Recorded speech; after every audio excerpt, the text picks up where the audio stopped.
అందరికీ నమస్కారం. చంద్రుణ్ణి చూసేవాడికి వెన్నెల కనిపిస్తే వేలెత్తి చూపెట్టేవాడికి మాత్రం చంద్రుల్లో ఉన్న మచ్చే కనిపిస్తుందని ఈరోజు ఒక మాజీ మంత్రి హోమ్ మినిస్టర్ అనిత గారిపైన చేసిన వ్యాఖ్యలు చూస్తే అనిపిస్తుంది. నిజానికి ఆ వ్యాఖ్యలు చూసి నేను చాలా ఆశ్చర్యపోయాను. మనం 2026లో ఉన్నాం. ప్రపంచమంతా ఆర్టిఫిషియల్ ఇంటెలిజెన్స్ గురించి మాట్లాడుతుంది.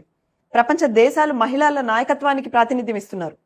అంతరిక్ష పరిశోధనల దగ్గర నుండి దేశ పరిపాలన వరకు ప్రతి రంగంలో మహిళలు ముందుండి నడిపిస్తుంటే మన రాష్ట్రంలో మాత్రం ఒక మాజీ మంత్రి మహిళా నాయకురాలు గురించి, ముఖం గురించి, మేకప్ గురించి, రూపం గురించి మాట్లాడుతుంటే మీకు ఇంకా రాజకీయ విమర్శలు చేయడానికి టాపిక్సే దొరకలేదా అనిపిస్తుంది. మీరు అభివృద్ధి గురించి మాట్లాడలేక, పరిపాలన గురించి ప్రశ్నించలేక, ఆఖరికి ఒక మహిళ ఎలా కనిపిస్తుంది, ఎంత మేకప్ వేసుకుంది అన్న దాని గురించి మాట్లాడుతుంటే రాజకీయాలు మరీ ఇంత దిగజారాయా అనిపిస్తుంది. అమర్నాథ్ గారు, మీరు మేకప్ గురించి మాట్లాడినా మేం మాత్రం అనిత గారు చేసిన అభివృద్ధి గురించే మాట్లాడతాం. తను ఒక సాధారణమైన టీచర్గా తన జీవితాన్ని మొదలుపెట్టి రాజవరంలో పిల్లలకి చదువు చెప్పుకుంటూ ఒక ఎస్సీ నియోజకవర్గమైన పాయకరావుపేట నుంచి మొట్టమొదటిసారి వితౌట్ ఎనీ బ్యాక్గ్రౌండ్ ఎమ్మెల్యేగా నిలబడి 43,727 ఓట్ల మెజారిటీతో గెలిచారు. అది కేవలం ఓట్ల మెజారిటీ కాదు, ప్రజలు తన పైన పెట్టుకున్న నమ్మకం.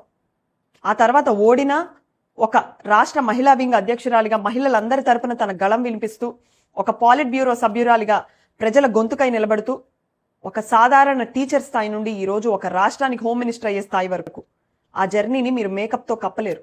అది తన కష్టంతో, తన చెమటతోని తను రాసుకున్న ఒక చరిత్ర.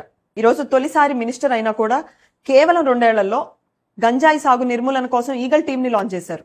యాంటీ నార్కోటిక్ టాస్క్ ఫోర్స్ని అరేంజ్ చేశారు. 6,100 పోలీస్ పోస్టులను రిక్రూట్మెంట్ చేశారు. నేరాల నిర్మూలన కోసం రాష్ట్ర వ్యాప్తంగా 1,00,000 సీసీటీవీ కెమెరాలను ఏర్పాటు చేశారు. టెక్నాలజికల్లీ అడ్వాన్స్డ్ పోలీస్ స్టేషన్స్ని లాంచ్ చేశారు. ఈరోజు ఆంధ్రప్రదేశ్లో నేషన్ వైడ్గా లా అండ్ ఆర్డర్ని మెరుగైన స్థానంలో నిలబెట్టారు. ఆమె elite grey hounds operational capabilities పైన అర్ధరాత్రి వరకు సమీక్షలు చేస్తుంటే మీరు మాత్రం ఆవిడ వాడే మేకప్ పైన సమీక్షలు చేసి గోడలకు రాసే పుట్టిలా ఉందని ఎద్దేవా చేస్తారా? అవును, అనిత గారు పుట్టి వాడుతున్నారు. కాకపోతే మీరు అనుకున్నట్టు ముఖానికి కాదు. తమరి ప్రభుత్వ హయాంలో బీటలు వారిన రాష్ట్ర రక్షణ వ్యవస్థకు ఆవిడ పుట్టి పెడుతున్నారు. మీరు ఆమెను ఎదుర్కోవాలంటే ఆమె తెచ్చిన అవకాశాల గురించి, సాధించిన ఫలితాల గురించి మాట్లాడండి. మేకప్ గురించి మాట్లాడడం చాలా సులభం, కానీ ఒక రాష్ట్ర రక్షణ వ్యవస్థకి అండగా నిలబడటం చాలా కష్టం. వ్యక్తిగత విషయాల గురించి మాట్లాడడం చాలా సులభం, కానీ ఒక నియోజకవర్గ భవిష్యత్తును మార్చే ఆర్సిల్ఆర్ మిట్టల్ లాంటి ప్రాజెక్టులు తన నియోజకవర్గానికి తెప్పించుకోవడం చాలా కష్టం.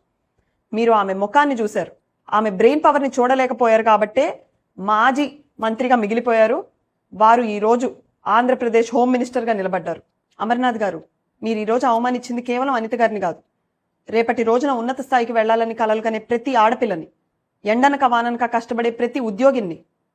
ఈరోజు మీరు ఎంత కష్టపడ్డా, ఎంత ఎదిగినా, ఒక రాష్ట్రానికి హోమ్ మినిస్టర్ అయినా మీరు సాధించిన ఫలితాలని, మీ పనితీరుని చూసి కాదు, మీ ముఖం రంగుని, మీ మేకప్ను చూసే మేము మాట్లాడతామన్న మెసేజ్ని మీరు ఈరోజు ఈ రాష్ట్ర మహిళలకు అందించారు. జనాభాలో 50% ఉన్న మహిళలు ఇది గమనిస్తున్నారు.